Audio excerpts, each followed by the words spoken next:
Hey there everyone, this is Wacom. As you've seen, the video is pretty small today, so I figured I'd do a little something of a bonus again. Basically, I think that, sub 8 minutes, it's not quite enough for a full update. So I'll just light a little bit of a mystique around this cliche. You got often a cliche when you see artists and stuff like on TV and movie or something. They're gonna make a painting of like a bowl of fruits, and I don't know if y'all understand exactly what that means. Like why a bowl of fruit? Well, it's actually pretty simple. My brush is way too big for this, so basically this looks like an inky sort of mess. I don't know. Well, basically, it's a good, it's a super awesome exercise, and y'all should try it when you can. I'm cheating because I don't actually have a bowl of fruit in front of me, and I'm kind of doing whatever. Basically, the reason why it's a tough challenge because, if you notice, see, it's all around things. Like, it's super easy to make straight lines and make a robot because it's all straight lines. But bowl of fruit is something else because everything that you see is round, and not only is everything round, but it's also very all not textured. There's not a whole lot of texture going on. So what you have to do is it forces you to pay a lot of attention of the relative position between very large round, say. Now, circles are pretty hard to do to start with, but also consider that most fruits are not perfect circles, but are kind of flat a little bit. Like a circle, no, is this, but a fruit is more like this or this. It depends on the fruit. Basically, yeah. So that's why it's a common exercise when you're learning how to art, and it's something that's important to do. It's kind of funny to say, but the best way to learn how to art a lot is to draw things which are completely uninteresting visually, such as just a box or a can, because the thing with those things is that there are objects we are not used to paying attention to, in regards to details. So we don't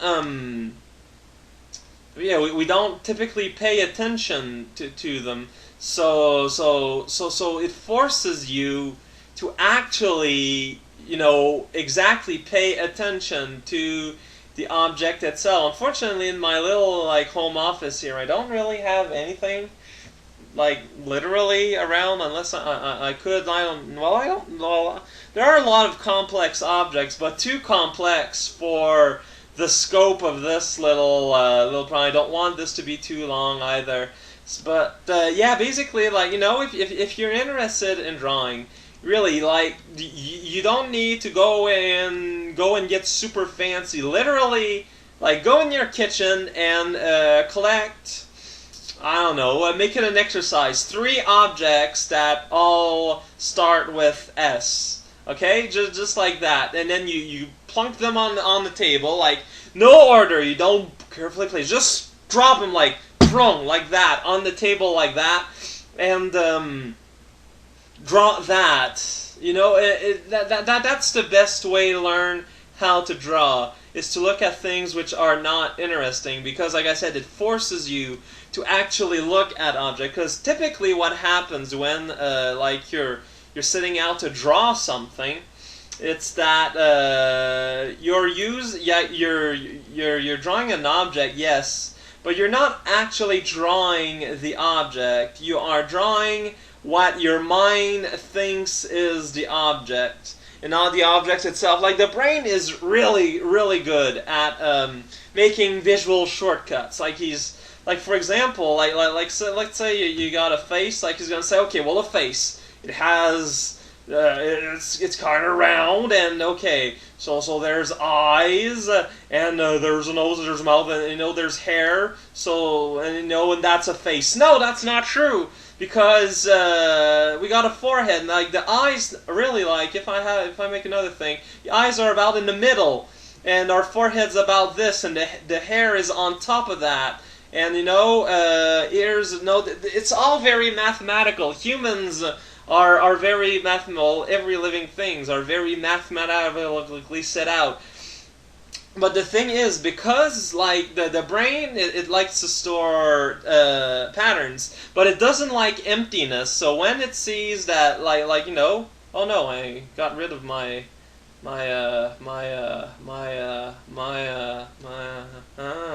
see? No, but let's say like you're asking your brain, okay, brain, I want you to make a picture of a face in your head. Well, it's gonna focus on what it remembers, like the pieces of the face. It's gonna remember the eyes, the nose, whatever, a little bit, but it's gonna completely forget about the forehead. It's gonna make the hair start right there. So that's why you see a lot of and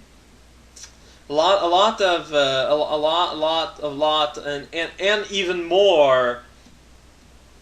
As hard it is as to believe. No, but that's why like a lot of children art has huge eyes and very little foreheads, because that the brain does see it. Like I said, when we want to make a picture, drawing, reproducing something, the brain just like takes over. Like the same way how we read. If you try the exercise, if you got a word that starts with has the right number of letters and starts and ends on the right letters, but all the letters inside the word are all jumbled up, you're still going to basically read the correct word. And that's how we do spelling mistakes, and we also do typos. It's because the brain just autocorrects. It has an autocorrect function, and it's very difficult to turn off. That's why when you proofread a text, sometimes you want to read the text backward,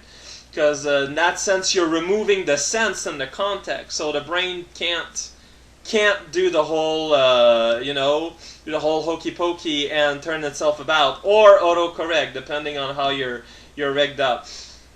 So that's something you got to keep in mind. So that's again the purpose of doing an uninteresting drawing. So this is a very bad example, because this was kind of done in my mind. It's the exact opposite of what you want to do, but it's because this was kind of filmed at the last second. So yeah, let's I'm gonna let's see here. I'm gonna use the rest of my time. Blink. I'm gonna keep this huge brush, but let's see, in front of me, what is there? Well, let's see. Let's say that the corner of white on white, it doesn't write. That makes no sense. Let's say we got my keyboard here. So you see, here there's my watch that I keep playing. Always start very, very, very light. And don't draw big details. Yeah, you want to. What happens that you're gonna put a foundation work, then you're gonna go from there, and you're going to add more and add more and more. I got a folded piece of paper here, because the big problem that all artists have visually is always going to be proportions. How things proportion. I mean, for the reasons I've talked about before. Anyone can do detail. Anyone can do lines. That's easy. The proportion is a difficult thing, because our brain wants to take over all the time. Our brain's a big old control freak. It's incredible, really. It should probably see some therapy, but it's never going to accept its position, accept the fact that it has a problem, and that's going to be costly in the end. Karma's gonna knock back and go yo man, how's it going? Of course, this is the worst condition I have right now for drawing, because my desk is not really at a good level for this sort of meticulous drawing. But see, I'd be doing my watch, and here I'd be reproducing a folded piece of paper. Then I got note propped up for me. And here's my wallet and stuff. So it's just something you probably want to get into, and it's gonna be lots of fun. and excitement. And then, you know, and the next Christmas party, assuming that you're a decent person and celebrate Christmas, can be all, hey, look at me, I can draw at an amateur level. It's pretty great. And you're gonna get, I am quite sure, a lot of pity compliment. There's nothing else you can ask for, now is there? Well, that said, thank you for enduring me for an extra 10 minutes there, not saying a whole lot. Keep that in mind. Eventually I might, like, the thing with these videos, for some reason, seem to be a lot bigger than my hack videos. And as y'all know, bandwidth is always a big thing with me, a big issue. But anyways, this was something. See y'all.